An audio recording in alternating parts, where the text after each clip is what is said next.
How many of you have had obstacles in your life, right? Some challenges, maybe some trauma on the personal side, on the professional side that have made you re-question what you do, question how you're going to make it through, how you're going to do it. Today's guest is an incredibly successful salon professional that has had more personal challenges, obstacles, and traumas than any of us could imagine. We're going to get into her story, the details, and how she's overcome each of those obstacles along the way to fuel herself, right? To keep going, to build a stronger business, and to make sure that she's in a position for success. This woman can take on anything, and we're going to learn how coming right up.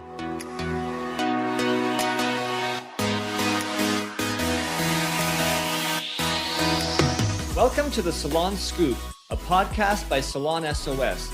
I'm your host, Scott Moon, the founder of Salon S.O.S., and I'm obsessed with helping salon professionals live their best life. In this show, we shop talk all things salon to bring you real-life stories, debates, entertainment, and inspiration to help you find happiness and success in this beautiful industry. If you work in the salon industry in any capacity, this podcast is open to you. So set down your scissors or rinse out that toner and let's get into it.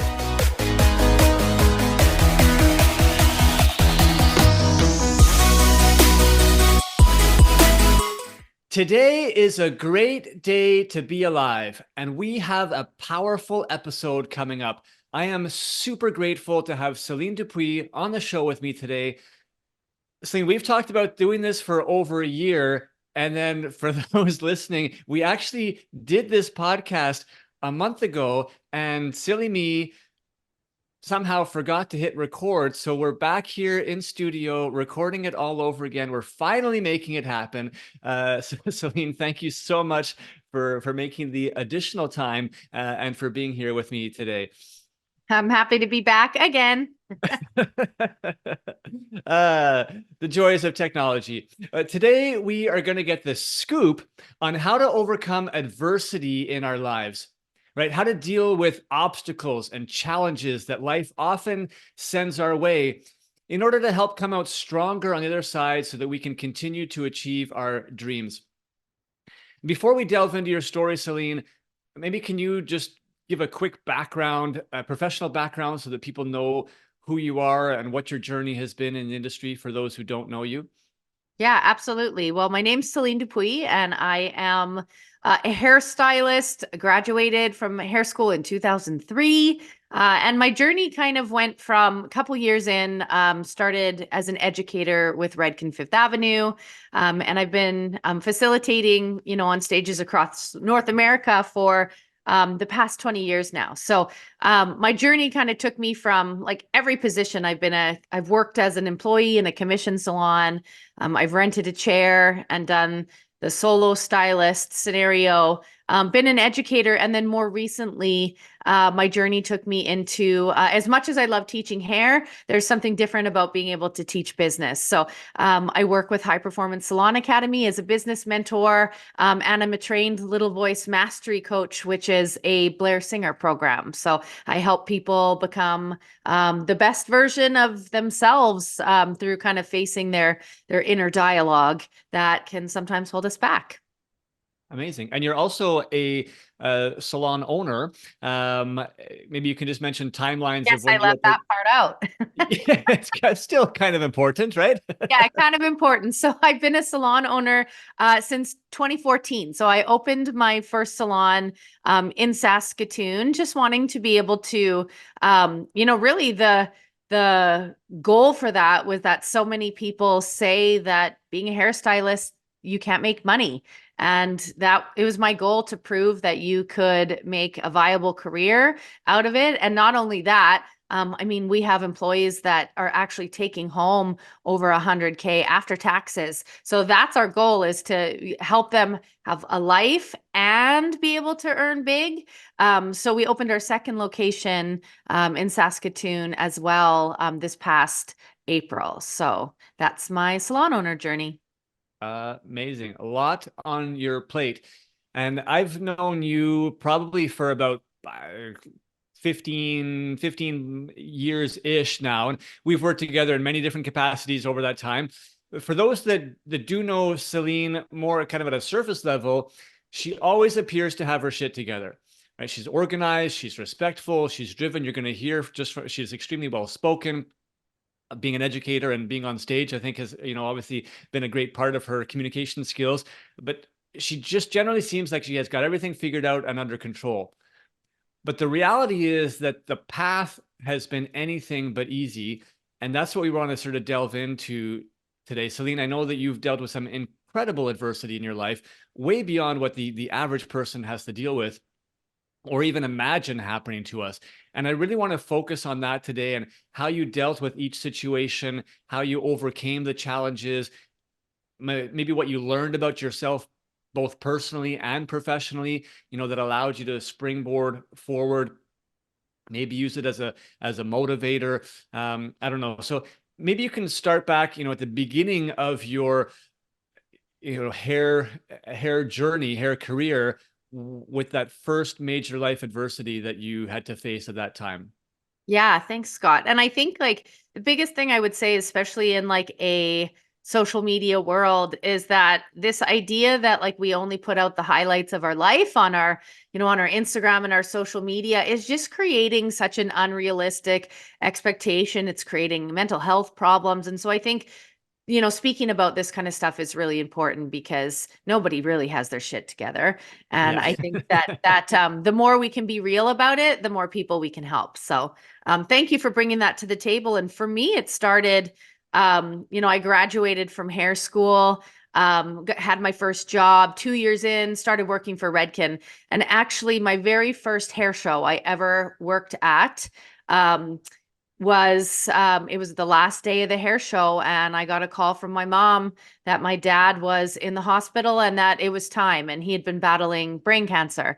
And so, I mean, for me, that core memory of like, my very first show, I got to assist someone, I got to stand on that stage. Like I literally went right from the event center. Thank heavens it was in Saskatoon, but literally rolled up to the hospital to say goodbye to my dad, right from, my very first hair show. And that's kind of how life rolled a little bit after that. So that was kind of my first big experience with death and with grief, and like, how do you carry on after that? Yeah, absolutely. And I know that your sister passed as well. And I don't know, was that before or after your dad passing? That was before. So my sister passed away when I was 18 years old. So I had just graduated from school. I was actually away attending college in Texas, and my sister was actually killed in a drunk driving accident. Her boyfriend was driving the car, and he was intoxicated. His car wasn't at fault, but his reaction time certainly would have been affected. And she was killed at 16, and that kind of began like our family's grief journey at that moment. Well, yeah. And I mean, that's really difficult to go through, losing two immediate, family members in a short time frame, right? When you're at a young, sort of vulnerable place in time in your life, journey, did it did it impact your thoughts about your sort of career and what you were doing? And usually these types of things kind of make us just rethink our perspective on life and everything. How did that impact you at the time? Yeah, I mean, for me, it's like, well, I was already on my journey. It wasn't going to stop me. It didn't make me think about quitting, but it certainly put into perspective, like, what's important? What do I want to do? Where do I want to be? And certainly, I think there's like two options. Like, I think as a boss now, I see it like a lot of my young staff, like you either thrive in like it's like the duck on water. Like there's people who are either really good at just holding their shit together and hiding it. And, you can come to work and you can like do your job and do it well, and really thrive, or you completely fall apart and, you can't do anything. And I've always been like a thrive kind of person. Like I'll come to work, I'll do my job. You won't know, like, and I'm going to do it well. And I think that's just something you're born with or you're not. And so I think the challenging thing is when there's plus and minuses to both, but by no means there's no right or wrong. I mean, the problem with that is that you don't also, that personality type, you don't give yourself the time to take care of it and to heal and to, to move through it because you're often pushing it down. So yes, I was able to maintain my career and extremely excel at it, but then it's been years of kind of peeling back and rehealing parts that I just closed off because at the time it was survival, right? Yeah, and I think that's a really important kind of aspect of it. A lot of people just sort of bury the feelings and just sort of move on, and it is important to still be able to deal with it. You don't want it to derail you, but you do have to, take the time whenever that is, to to have the grief, to have the moments, to have the thoughts, to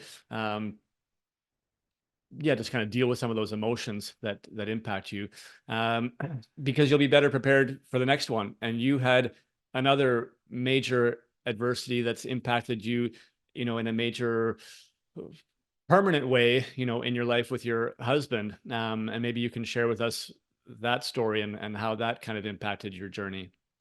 Yeah, absolutely. So 2 year, I think a pretty new business. It was like under 2 years old, and my husband was injured in an ATV accident. We were at a housewarming party at a friend's acreage, and they just hopped on a quad to go check out a dugout. I mean, they were on the quad for like 7 minutes, but it was raining. My husband grew up doing motocross, so I mean, he was driving. He knows how to handle that kind of stuff, but the wheel slipped and slid in the grass and flipped, and he ended up with an L1 burst fracture, which is where his body essentially folded in half, his vertebrae exploded, damaging his spinal cord, and we were told that he would never walk again. And so, with a fairly new business, we had I think my son was like 5 at the time. We had to navigate that new journey on like, what's our life going to look like? Will he be independent? Will he, need care for the rest of his life? Like how will he work? Like, what will we do? And we kind of had to start navigating that whole journey, which obviously is challenging, with a brand new business and a child that we were raising.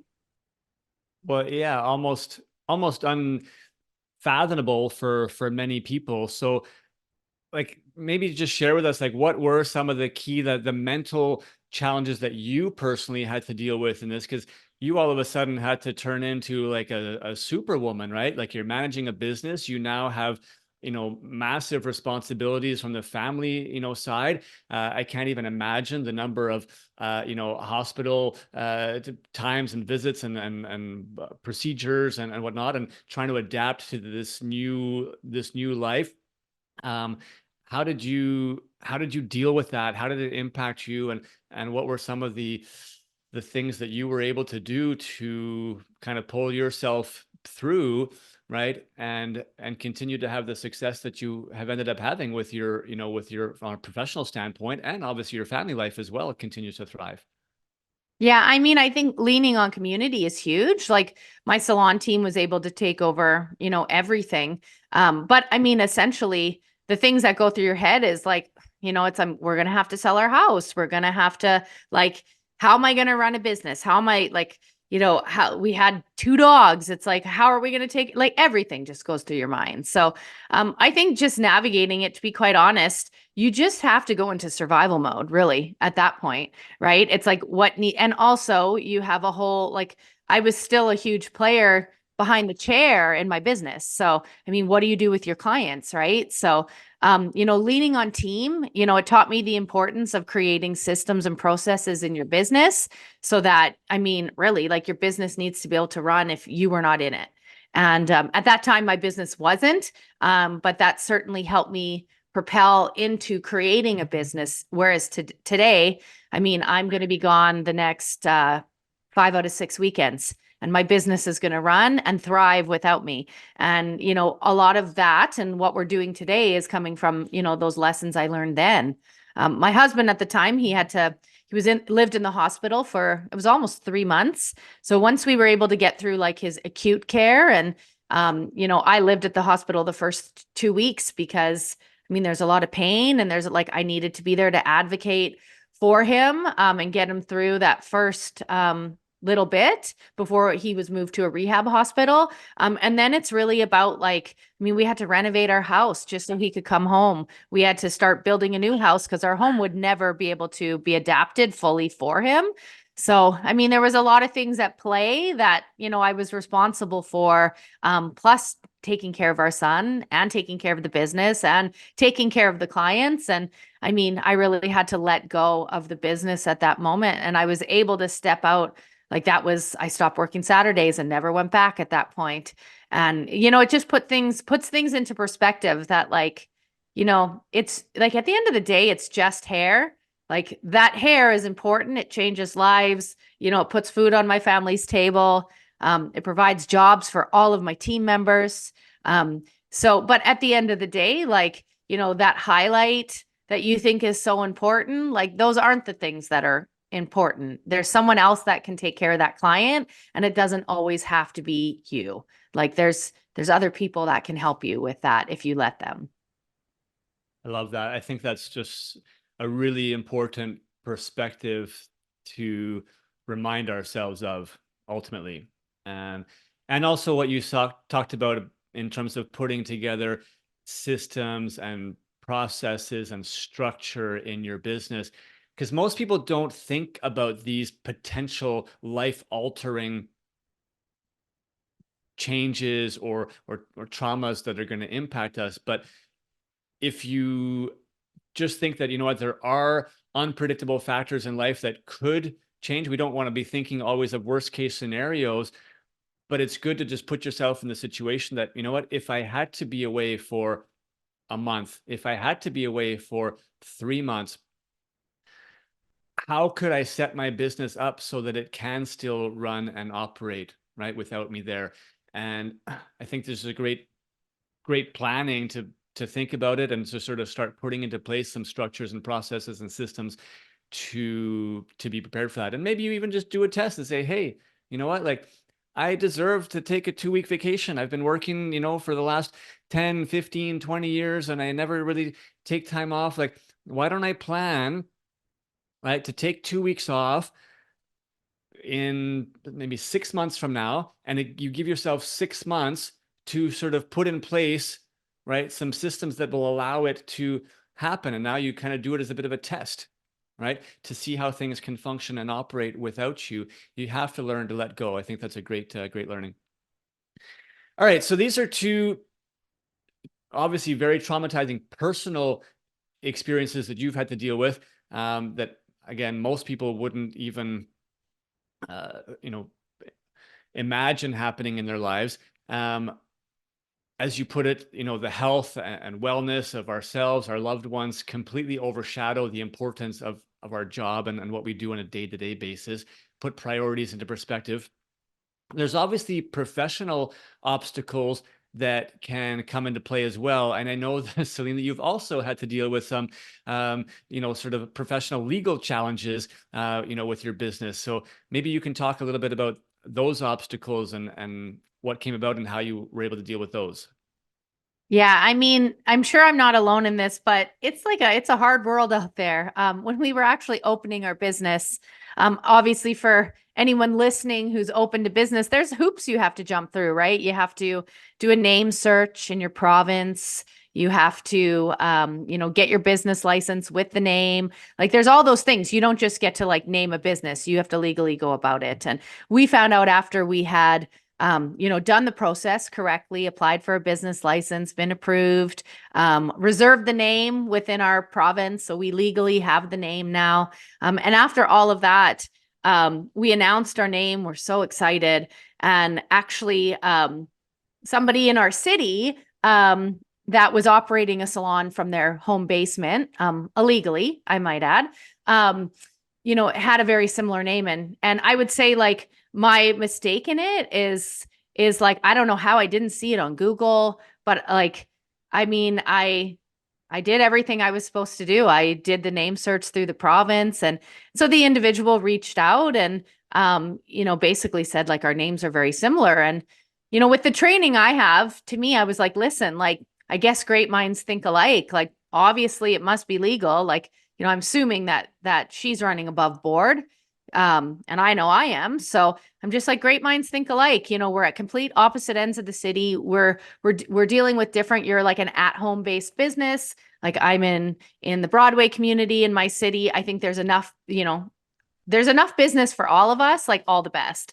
But that turned into being actually bullied online, slandered. Um, a post went out that we've stolen her name, and some big players in our city. I was threatened, like people were threatening to find me, beat me up. Like it was wild.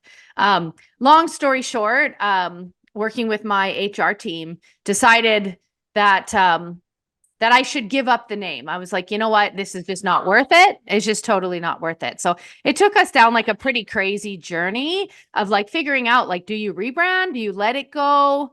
And I think the main thing was, we decided to give up the name, and then we received litigation or a letter from a lawyer, which indicated that, she hadn't legally registered her business. So it kind of took us down an interesting journey for sure. Yeah. So what would you say is kind of one of the the key learnings for you from it that others could apply, when they have some type of, business obstacle or challenge faced them that's, again, potentially having, personal attacks against them. Perhaps it's just, a huge time suck in dealing with maybe, legal obstacles or whatnot. What are some key learnings that you've gained from your experience that you could share? Well, I think have a good lawyer, have a good plan. I think having access to like a PR team is great, so you can ask questions. Those would be my biggest things, I would say.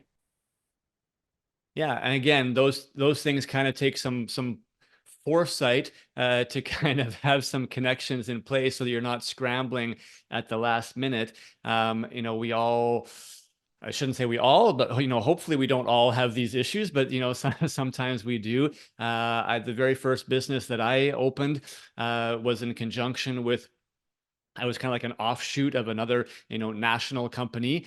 And we were, working away for a couple of years. Everything was running smoothly. They were essentially managing the administrative stuff from the head office and, the financing. One day, all of a sudden, the system went down, and we were told by the head office, "Oh, you know what? It's just an internet glitch. Everything's going to be okay."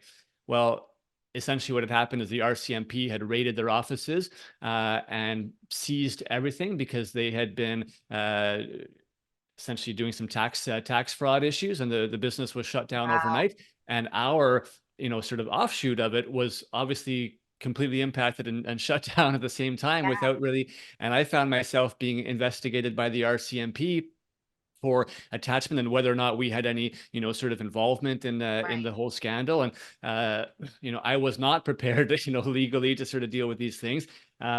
And all I say is, it was a massive learning experience for me. It was kind of my first, business Yeah. venture, and it taught me a lot just about, well, a lot around the whole legal process. It taught me about, competitors. It taught me a lot about things to think about from a financial standpoint, due Mhm. diligence that's necessary, when moving forward with other opportunities. So, those learning experiences, we sometimes have to learn them the hard way and apply them in the Yeah. future. But if we can, True. share them with others and have the foresight in advance, we might be able to deal with these things a little bit more Well, easily. and So. to that, I would say like the biggest thing I've learned is like in high performance, we make an oh shit manual.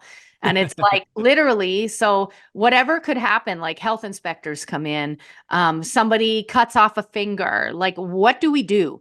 Like who do we call? What do we do so that any one of my staff can open the oh shit manual? And we're building ours right now, but like what do you do? The building floods, the building's on fire, you're being held at gunpoint. Like just I mean, what do you do? Like, obviously, you're not going to open your Trello board if you're being held at gunpoint to like read the instructions. But like, I think that it's Hang on important. a second, sir. Just hold that gun for a second. I just want to check. I just need to check what to do. But like in my case, I had to make the decision. Like, do I like this other person was in the wrong? I decided to let go of the name. But I mean, it's a small town. One of my mom's best friends works in licensing, so I'm getting phone calls with like, "Hey, someone's trying to license their business with the same name as yours." And so, it's clicking like, man, this person has now bullied me, said that they were above board and legally said they obtained the name, but didn't. And now has like convinced me via threats essentially and slander. So I mean, my lawyer essentially was like, first of all, it's a $10,000. You can't get a GST number without having a business license, which means you're selling product and not paying taxes. So that there's a lot of legal things behind stuff like that. So it was like you're illegally operating a business. So at that point, I'm like, no way. Like, you're not using the name. You've slandered me. You've bullied me. Now I have to pay for a lawyer. But at the same time, like, how much energy do you want to put in it? So, it was really a couple phone calls. That person illegally was operating a business. I gave up the name. My lawyer was like, if you want the name, you can buy it from us because we legally own it. They didn't want to do that. So it was like bless and release. Like, you know what? I think karma comes back to get you. To be honest, I don't even like the name. I'm so glad we had to change it. And I learned a lot from it. And again, even though I followed protocol, I mean, I don't know. I guess I could have dove deeper into seeing this name somewhere. But I mean, I don't know, when you're operating a business illegally from your basement, I mean, there's not really, you have to just accept what is sometimes and be able to move forward. Yeah, and again, some battles are not worth fighting, and you probably took that decision and said, you know what, like, it's just not worth all the hassle. It's just a Yeah, name. It's just a name at the end of the sure. day. And you And then you move. choose how you want to move forward. Like, I Exactly. I personally want to be above board. So, I mean, I didn't really speak about it in my community. I guess now it's out here on a podcast, but I mean, I didn't really speak about it in my community besides to my close friends.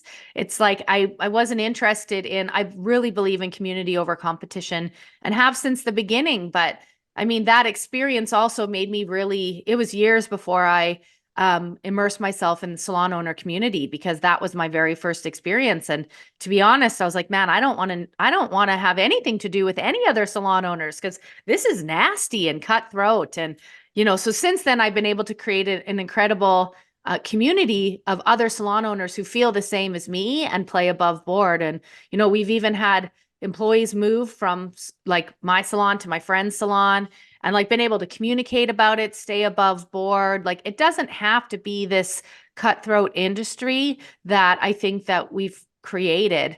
And I think that's the beauty in realizing how you don't want to be and then how you want to move forward with it. Yeah, that's a great message as well. The competition aspect sometimes is really slows us down ultimately, which it doesn't have to. Anyhow, let's get back to more traumas and challenges, just because we haven't had enough yet. Celene, I mean, you've already shared, many different experiences, but above all these that you've already shared, you've also had to deal with your own personal health challenges and concerns over time. And invite you, if you're comfortable sharing, some of that as well, and how that's kind of impacted your you know decision making around your career, and sort of how you've managed and bounced back from that. Yeah. Well, I oh man, I don't even know how to start or why I'm tongue tied, but I just came through a pretty heavy experience. I'm actually just 5 weeks post surgery right now, but I actually have endometriosis and adenomyosis, which is a full body disease. Um,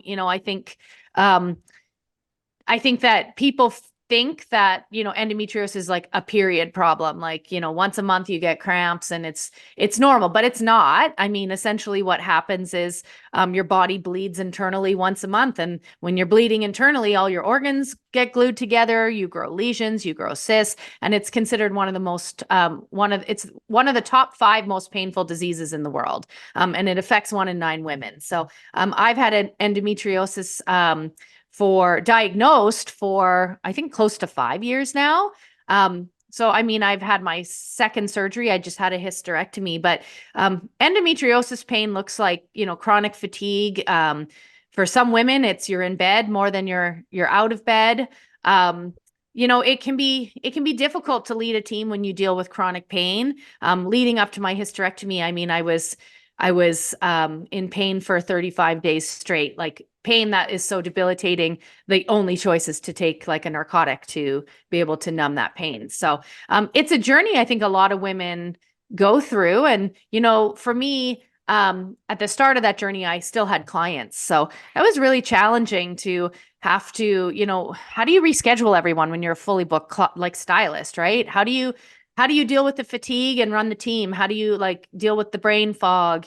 You know, do you want to be on meds all the time? Like there's a lot of nuances to it, but you know, advocating for your health obviously is super important. And I think for me getting through that, it has a lot to do with like I have a great team, you know, because of what I've learned and the systems and processes we've created.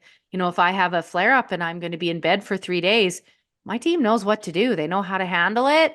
And you know, the business doesn't skip a beat, but that's certainly been a journey I've had to grow through over the past 5 years. So you'd say kind of your solution to dealing with that was, again, the systems and the structure and having the team that could respond in your absence again. Is that Yeah, fair? 100%. And I think like, I mean, the resources for that, like the book Clockwork, you know, teaches you how to run your business without you being there. And I think it's like, it seems daunting when you're like, you know, if you were to record everything you do, like, first of all, like, you know, who's like, I need to not be responsible for the day-to-day things in my business because what happens when you're not there? And like at the end of the day, my job, it's like thinking of it in like, you know, like a $500 task. And this isn't like an egotistical, like I believe in leadership by servitude. So I'm going to walk in my salon and wash color bowls if there's color bowls to wash and the team needs me. I'm not too good for any job, but my job as a CEO, you know, shouldn't really be to like handle the calls that come in when the staff are sick, rescheduling their clients. Like if it's below a $500 task, somebody else should have the opportunity to do it. And when you're doing everything in your business because you think that, you know, you're the only one that can do it, you're taking away the opportunity for other people to grow and lead. And I feel the same about like if you were a soccer coach, you wouldn't be playing on the field as well. And so, you know, every day that I stayed behind the chair, I was in competition with my team, right? Whereas, you know, when I stepped away from the chair, I made more money that month than I made the month before. My like the money didn't leave my salon because the clients stayed and I actually built the books of my other team members, right? So I think we're the only ones that can do it, but that's like a little voice in a story we tell ourselves. That's ego. Because it's scary to step away from that. So I think the more opportunity you can give for your team members, like the better your business is going to be, especially when, you know, the shit hits the fan, so to speak. Yeah. Let's go down this mental path a little bit. I mean, listening to your stories, most of our listeners hopefully have not had to deal with, you know, any of these situations, traumas, you know, health issues along their personal journeys. But the reality is that everyone deals with some degree of mental adversity, right? When building your own business, when, you know, trying to grow, you know, your business. And that often comes with having to overcome limiting beliefs about ourselves, right? Maybe dealing with other people who tell you that you can't do it or that you aren't good enough, often dealing with your own voice telling you you're not good enough, right? It's often your own voice telling you these negative thoughts. So how do you deal, or how do you recommend people deal with these limiting beliefs, deal with our let's say negative self-worth, right, and how it holds us back often from achieving our true potential? Well, I mean, I think any business owner needs a coach. And I think part of that, it's more than just business coaching. Like for me, honestly, I took the Little Voice Mastery Program. And for those of you who don't know Blair Singer, I mean, he's a world famous author. He's a rich dad, poor dad advisor with Robert Kiyosaki. I mean, the man has done a lot in his career. And he created the 6-week Little Voice Mastery Program that I took. And you get a private coach. They're helping you face those. There's techniques to help you overcome them. And it's about creating a level of awareness. And for me, it was such a game changer that I was like, I need to actually, like, I need to do this. I need to become a coach. Like, how do I do that? And it's not like a weekend course that you just sign up for. Like, I mean, I probably invested close to $20,000 in courses, like processing courses, leadership courses. There's a lot of training before I was actually able to take people through this 6-week course. But I mean, I would say like that's one resource. I mean, there are full academies that, like, I mean, Blair Singer, Robert Kiyosaki, they go to. It's called ACLC. It's the Advanced Center for Leadership. I mean, they go and they have processing done where you're actually clearing these voices, you're working on them. You know, there's forms of therapy. There's lots of different programs that you can access that really challenge you and help you move through it. This May, I'm going to a course called it's through High Performance, but it's called High Octane Adventure. And it's for business owners who want to push themselves past fear, because fear is one of the driving factors for why we don't take risks, why we make bad decisions. And I'm actually going to be wing walking, which is, if you don't know what that is, those, like, think like Dusty Crop Hopper, like the double prop planes, that, like, I will be learning how to get out of the plane while it's flying in the air, strap myself onto the wing. While it's doing barrel rolls, I'm going to be standing and walking on the wing of an airplane. And it's all leadership based, going to be learning, like, how do I respond in the face of that? Like, so I think, like, there's many different ways to do it. But I think unless you're willing to do the work, you're never going to really be who you truly were meant to be as a leader. And if you want to have a big team, if your team's not growing, if your income's not growing, you need to ask yourself, who do I need to be as a leader for that to happen? Because you might be the reason that, you know, you're stuck, to be just really blunt. Love it. I'm leaving an intentional pause there to let that delve in, sink into people. Celene, you've imparted so much wisdom today. I want to take a moment to congratulate you just for how you've been able to overcome all of your adversity and challenges and become the leader and the person of influence that you are. I mean, I've followed your journey all along, and I think that you're an incredible inspiration. That's why I've been wanting to have you on this podcast to share your story. I'm really grateful that, you know, we got to share this time together today. I hope that we've been able to, you know, help a lot of people. And I know that this is going to be one of our most shared episodes because it's so poignant and relevant in so many different capacities, right? It's just, these are people issues that we all deal with. These are mental issues. These are, you know, business challenges that everybody's going to have to deal with, no matter what your role or position in this industry. I mean, it's even valuable for people outside of, you know, the salon industry as well. So if you are listening right now and you know of someone in the industry that can benefit from Celene's story and the learnings and the practices, do us a favor, hit that share button. Celene, if people want to reach out to you to kind of get connected, to learn more about what you do, or just to you know, send you a message, what's the best place for them to reach you at? You know what? Instagram is a great place. My handle is just my name. It's at Celene Dupuis. And I'm always available. Of course, there's more information on Little Voice Mastery, you know, in my links there. But yeah, that's a great place to be able to find me.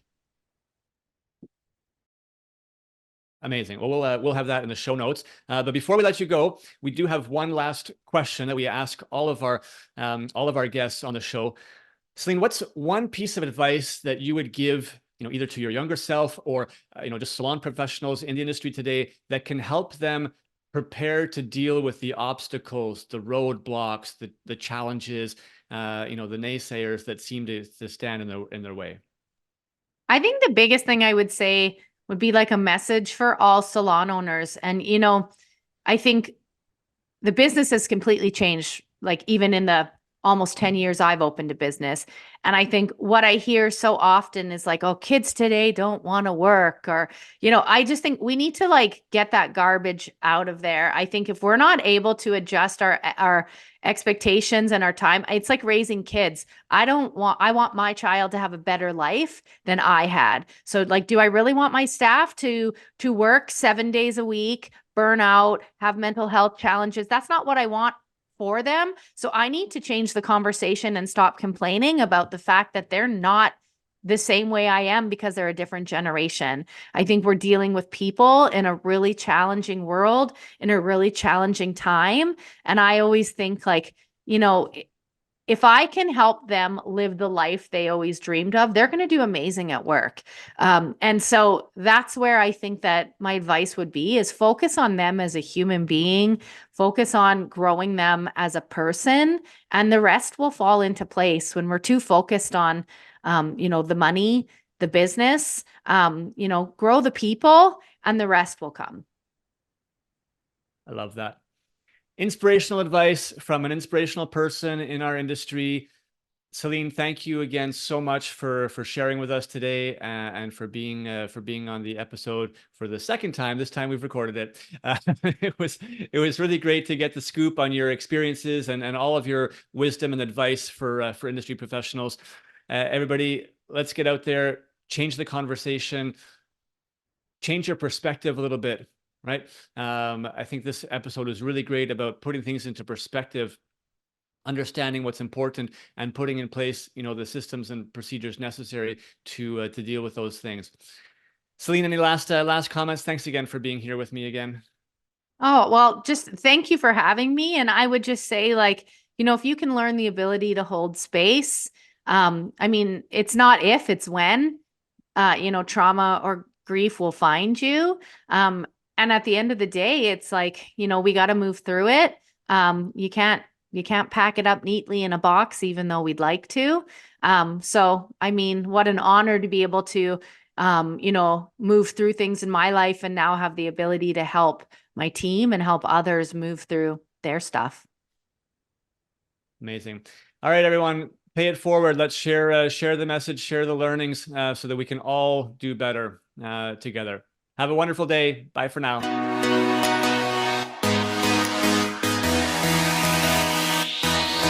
Thank you so much for listening to the Salon Scoop podcast. This show is produced by Salon S.O.S, a digital marketing agency by industry professionals for industry professionals. If you want simple and affordable solutions for any of your salon marketing needs, such as websites, client loyalty, Google search rankings, social media, or more, come visit us at salonsos.ca or on Instagram at salon.s.o.s. If you want to hear more episodes like this and help us continue to bring the industry great content, it would mean so much to us if you would support us in one of the following ways. Either share this episode with one other industry professional and rate the show on Spotify or write us a quick review on Apple Music. We want to hear your feedback. If you have follow-up questions or ideas for future episodes, please reach out. DM us on Instagram at salonis.s.o.s or hit us up on our website again at salonsos.ca.